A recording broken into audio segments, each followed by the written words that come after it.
In alhamdulillah wa salat wa salam ala wa rasulallah.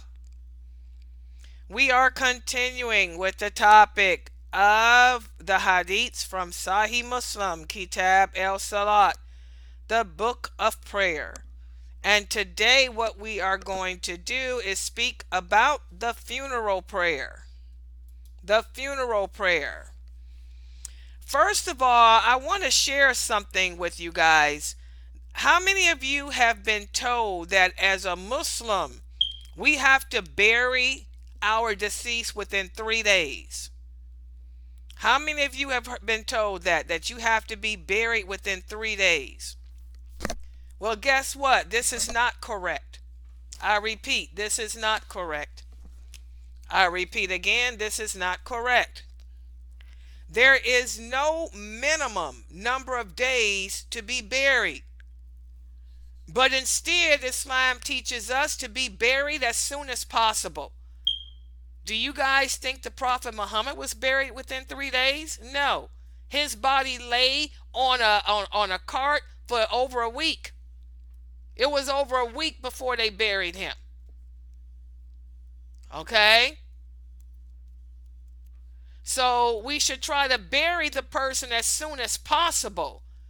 But limiting it to a certain number is not in Islam, because you never know. Circumstances can happen to prevent a person from being buried immediately. But we should try to do it as soon as possible. Let's look at the first hadith here. The Prophet sallallahu alaihi wasallam said, "Make haste at a funeral. If the dead person was good, then it is good to send him on. But if he was bad, then you are ridding the earth of him." So this is why we try to bury the person as soon as possible. Because if that was a good Muslim, then he needs to reap his reward. And if he was not a good Muslim, if he was a bad person, then the earth needs to be rid of him. So we try to conduct our funeral as soon as possible. But there is no certain minimum number of days, as many Muslims think. A lot of Muslims try to confuse Islam with Judaism. And in Judaism, they have to bury their dead within 3 days. But we are not Jews, we are Muslims. That's not the case with us. Okay? Also, there's a lot of blessings in following behind the funeral. There's a lot of blessings in attending the funeral. We already talked about how it's one of the rights that we owe one another. Well, listen to what the Prophet sallallahu alaihi wasallam said in regards to the rewards of attending a funeral. He said, whoever attends a funeral and stays till the prayer is offered for the dead, he will receive the reward of 1 mountain. And whoever attends and stays till the person is buried will receive the reward of 2 mountains. That's what kirat. That's what kirat means in English. It's like the mountain Uhud, that you get that many amount of blessings. So you get a mountain's worth of blessings just for going to the funeral. You get a 2 mountains worth of blessings for staying until the person is buried. So that's something that will hopefully encourage us to attend Muslim funerals more. Okay? So again, guys, again, we talked about the rights that each Muslim has over another. There are 6 rights we have. One of those rights is to attend a funeral. And if you do so, you'll get a mountain's worth of blessings for doing it. 2 mountains worth if you stay until the person is buried. Also, this is good news for a person who dies. If there's just one Muslim to pray for a deceased Muslim and intercede on behalf of him, Allah will accept it. If there's 2 Muslims, 3 Muslims, the more Muslims that pray for you and intercede for you, Allah will accept it. And also, guys, that's a good sign That's a sign of a good ending. The more Muslims that speak good of you after you are deceased, the more people that say nice things about you when you are deceased, that's a sign that perhaps that person has a good ending, that that person will be a person of paradise. The Prophet sallallahu alaihi wasallam said, if a group of Muslims numbering 100 pray over a dead person, all of them interceding for him, their intercession will be accepted. Also, we have another hadith where one of the companions says, what if there were 40 people? He said, the Prophet said, even if there were 40 people praying on behalf of that person. And again, guys, there's another hadith that says 2, another says 3 or 1. So again, the more people that pray for you and speak good of you, this is a sign of a good ending. We have the hadith whereas a funeral procession was going past the Prophet sallallahu alaihi wasallam, and the people were saying good things, and the Prophet said, it has become certain. Another funeral procession passed by, and the people were saying bad things about the person, and the Prophet said, it has become certain. And when asked what he meant, he said, subhanallah, paradise has become certain for the person that is spoken well of. And for those whom you speak bad of, then hell might be certain for him. So again, what the people say about you upon your death may determine whether or not that person ends up in paradise or hell. If the people liked you and miss you, then that's the sign of a good ending. But if the people hated you and are glad that you were gone, then that's a sign of a bad ending. So keep that in mind, guys, as we live our lives. Remember, whatever we do, as Muslims, we are witnesses. We are witnesses against each other. And also the earth. Even the earth is a witness against you. So again, whatever decisions we make in life, whatever actions we take, how we impact other people, that can determine whether or not we end up with a good or a bad ending. So something for us to think about as we go about our daily lives.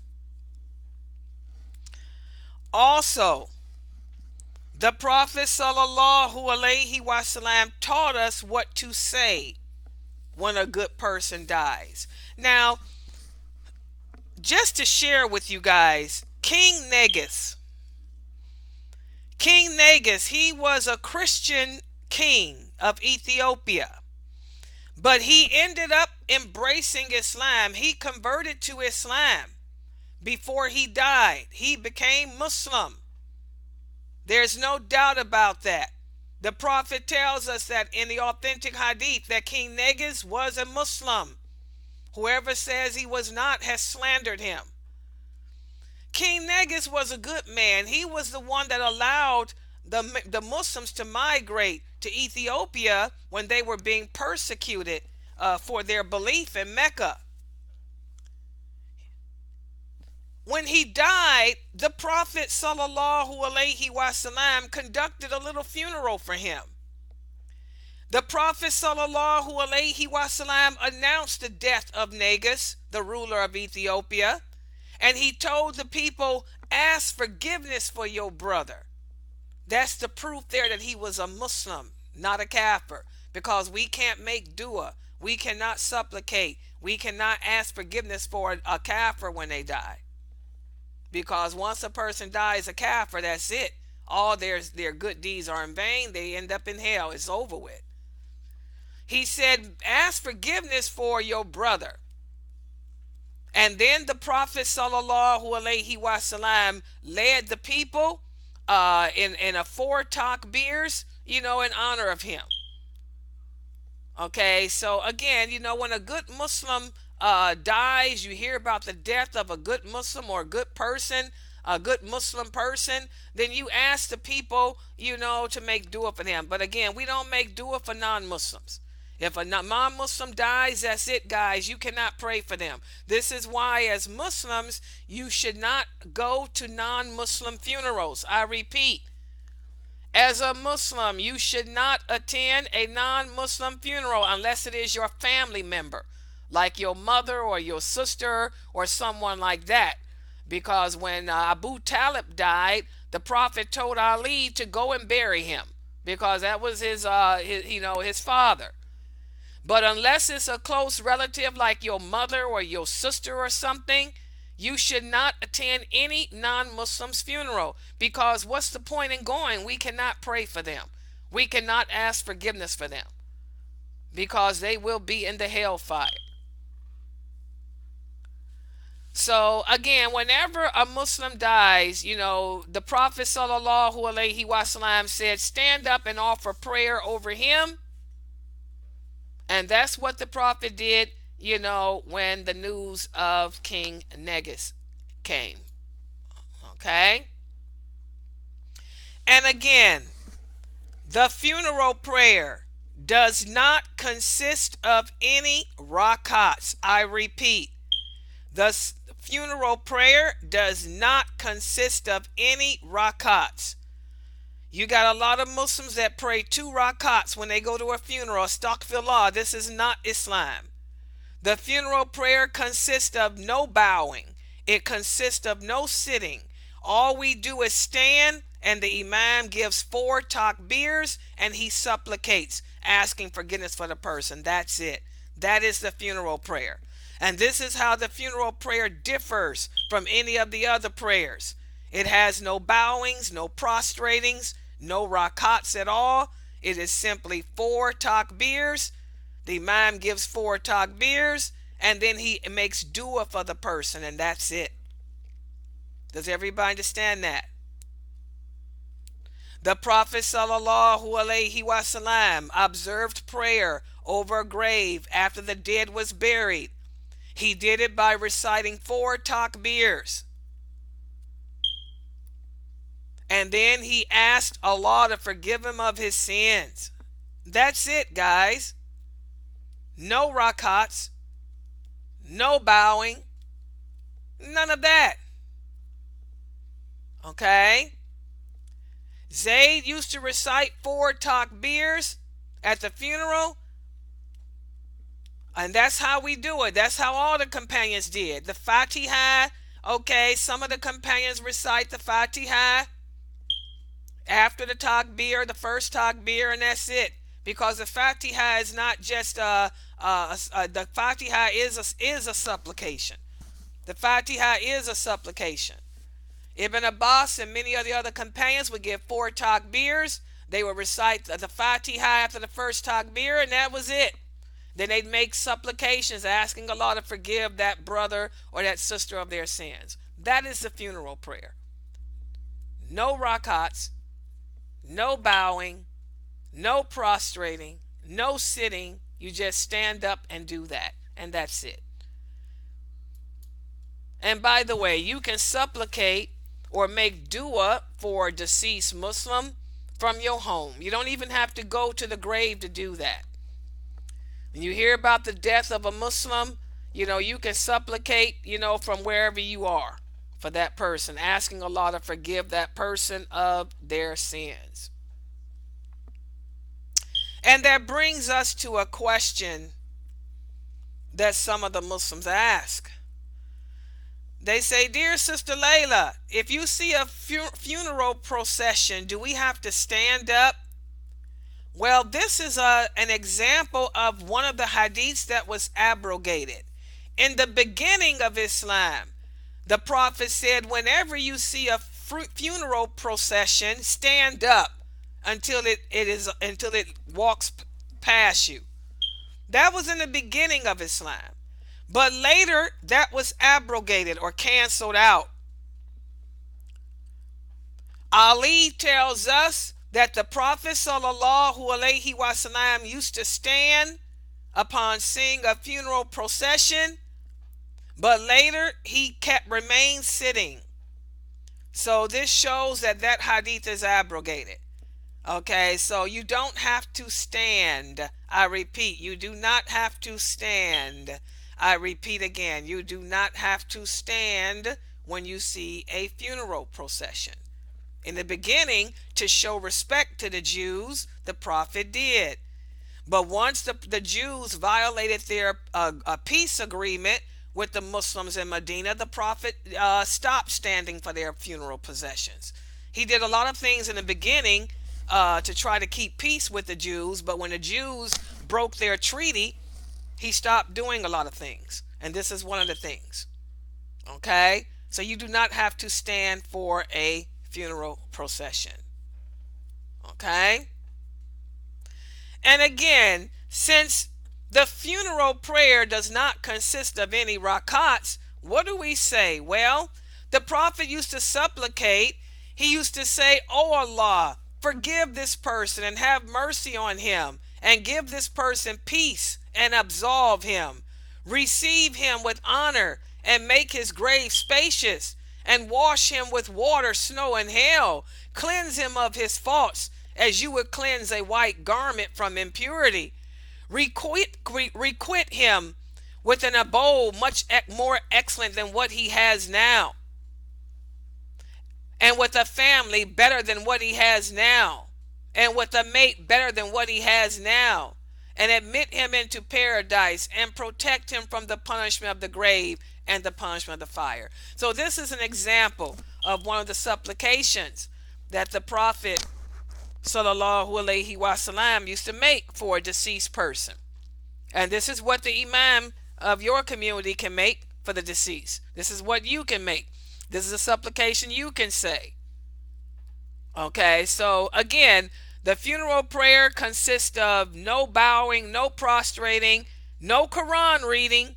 Okay, you just simply supplicate. Simply supplicate. No Quran reading or any of that other stuff. You got some Muslims out there who like to read Surah Yasin. There is no authentic hadith on this planet that says the Prophet used to recite or read Surah Yasin at a funeral. That's an innovation. Now, what Islam does allow is for us to read Surah Yasin when a person is dying, if they're sick. Now, if I'm in the hospital sick, you can recite Surah Yasin for me because it'll keep me calm. But there is nothing from the authentic hadiths that states the Prophet used to recite Surah Yasin at a funeral. In fact, he didn't recite any Quran. All he would do is make 4 takbirs, and then he would make dua asking Allah to forgive the person of their sins. That's the funeral prayer in Islam. And that brings us to the next question. When the Imam is conducting the funeral prayer, where should he stand? Well, if the deceased person is a male, then he should stand opposite the head of the man's body. But if the deceased person was a female, then he should stand opposite the middle of the female body. And that's based on a hadith from Anas that he offered a funeral prayer for a man standing opposite his head. And as soon as that was over, he did a funeral for a woman standing in her middle. And when the people asked, did the Prophet do that? He said yes.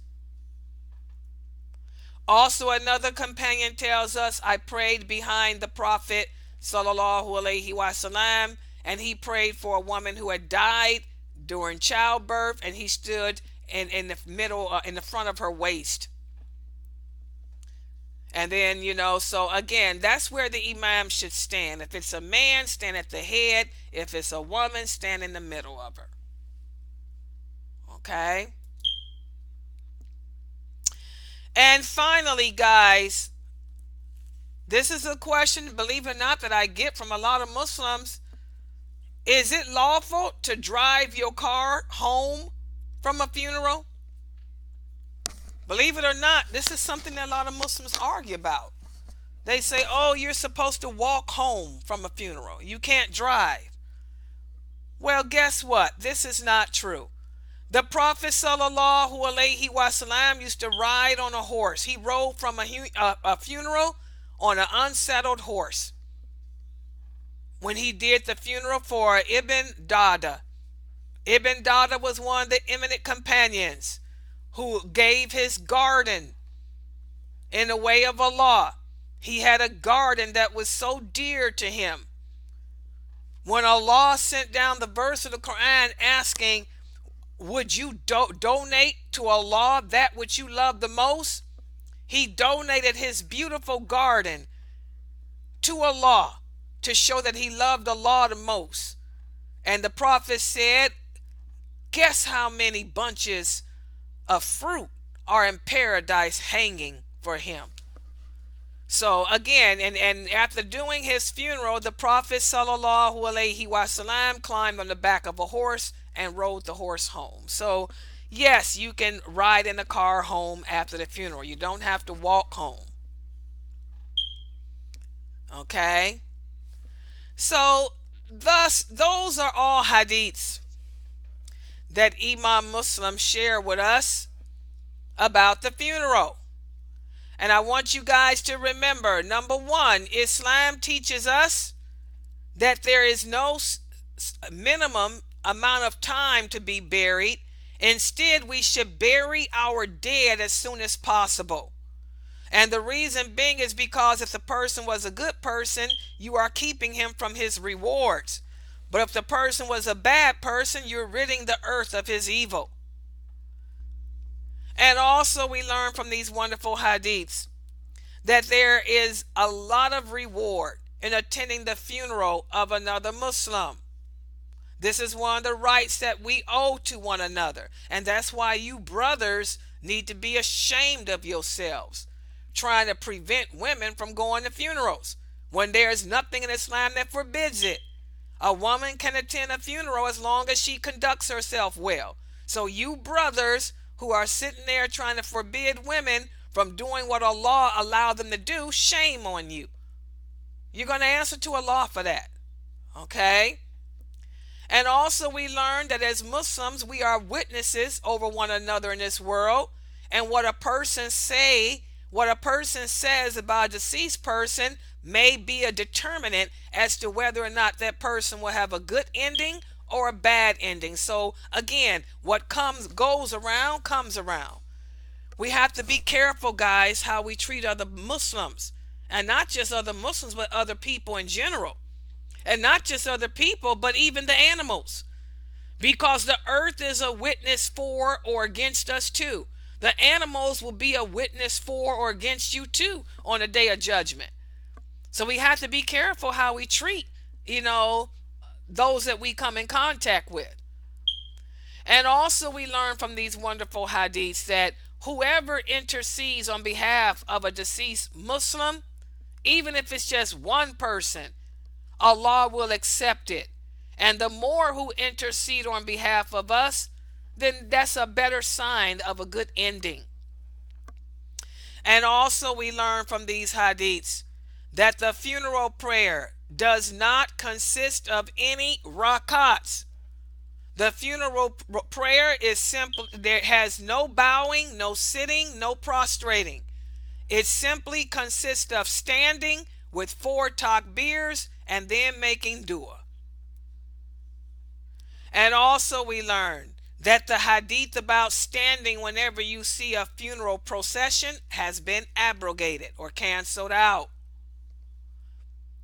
And also we learn that when conducting the funeral, the imam should stand at the head of a deceased male or at the middle of a deceased female.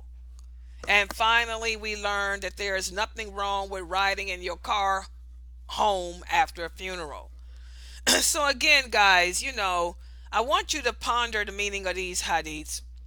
And I really hope that you guys are learning that Islam is a beautiful way of life. Everything in Islam makes sense.